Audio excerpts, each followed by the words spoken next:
Hi friends, welcome back to our channel. I am C A Shyam Lahoti. तो आज का हम लोग का टॉपिक है कि अगर आपका इनकम 16.6 लाख है तो भी आपका टैक्स जीरो कैसे हो सकता है।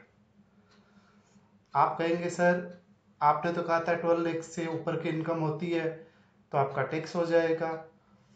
हाँ, 12 लाख से ऊपर की आपकी इनकम होती है तो अपना टैक्स बन जाता है।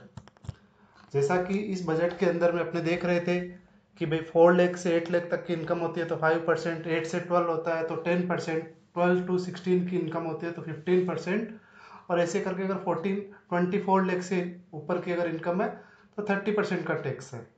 और अगर आपकी इनकम 12 लाख तक है तो जो भी आपका टैक्स बन रहा है वो अपने को रिलीफ मिल जाएगा under section 87A। But what if your income is more than 12 lakh, और मैं कह रहा हूं आपकी इनकम 16.6 लाख है तो भी आपका टैक्स हम जीरो हो सकता है। तो लेट्स सी, फॉर एग्जांपल मेरे पास में मिस्टर जैन आए एंड ही टोल्ड कि भैया मेरी इनकम ऐसे ऐसे है, आप बताइए मेरा टैक्स कितना बनेगा। उन्होंने कहा कि मेरी सैलरी आ रही है 11 लाख की, उनको रेंट रिसीव हो रहा है 3 लाख का, कैपिटल गेन हुआ है long term capital gain 1.25 lakh का, फैमिली पेंशन आती है उनकी 75,000 की, एफडी का इंटरेस्ट आ रहा है 40,000 का, 20,000 का सेविंग का इंटरेस्ट आ रहा है, तो टोटल इनकम उनकी होगी 16.60। और उन्होंने मेरे को अदर डिटेल दी कि उन्होंने 80CCD2 employer contribution to NPS में 1 लाख रुपए यानी 1 लाख रुपीज का डिपॉजिट करवाया है। होम लोन का इंटरेस्ट उनका जा रहा है 2.10 का, 2,10,000 का, LIC ATD वगैरह की इन्वेस्टमेंट उन्होंने कर रखी है 1.50 और 25,000 की। तो लेट्स कैलकुलेट कि उनका टैक्स कितना होता है। तो सबसे पहले अपने देखते हैं कि सैलरी 4,40,000 है, अदर अलाउंस है 6,60,000, टोटल सैलरी उनकी होगी 11 लाख। आपको मालूम है 75,000 का सैलरी के अंदर में डिडक्शन मिल जाता है तो टोटल सैलरी होगी 10.25 लाख की। उनको रेंट मिला है 3 लाख का। रेंट में न्यू रिजीम हो चाहे ओल्ड रिजीम हो, आपको 30% का जो डिडक्शन मिलता है वो दोनों में ही मिलेगा। तो आपका total income after standard deduction हो गया 2.10 लाख का।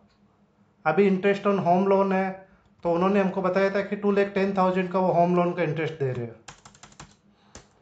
तो आपकी टोटल इनकम हो गई जीरो। हाउस प्रॉपर्टी की इनकम उनकी 3 लाख होने के बावजूद भी जीरो हो गई है न्यू रिजीम में भी। अब कैपिटल गेन है, कैपिटल गेन 1.25 लाख का उनका है, जो कि ऑल दो इसके ऊपर में आपने लोग जानते हैं कि 1,25,000 का अगर कोई भी कैपिटल गेन होता है तो उसके ऊपर में कोई टैक्स नहीं देना है, परंतु वो टोटल इनकम के अंदर में जरूर जुड़ेगा। टोटल इनकम कैलकुलेशन करने के लिए हमें उसे जोड़ना ही पड़ेगा। लेटर ऑन टैक्स कैलकुलेशन करते टाइम उसके ऊपर में टैक्स सेपरेटली कैलकुलेट होगा, और जितना भी आपका कैपिटल गेन है उसमें लॉन्ग टर्म कैपिटल गेन में 1.25 लाख का लेस करके बाकी के बैलेंस के ऊपर में 20% का टैक्स अपने को देना रहेगा। सेविंग का इंटरेस्ट उनका आया 20,000 का, एफडी का इंटरेस्ट आया 40,000 का, फैमिली पेंशन उनको जो 75,000 की मिल रही है उसमें उनको 1/3 का एग्जेम्पशन मिल जाता है। तो उनका टोटल इनकम अदर सोर्सेज का हो गया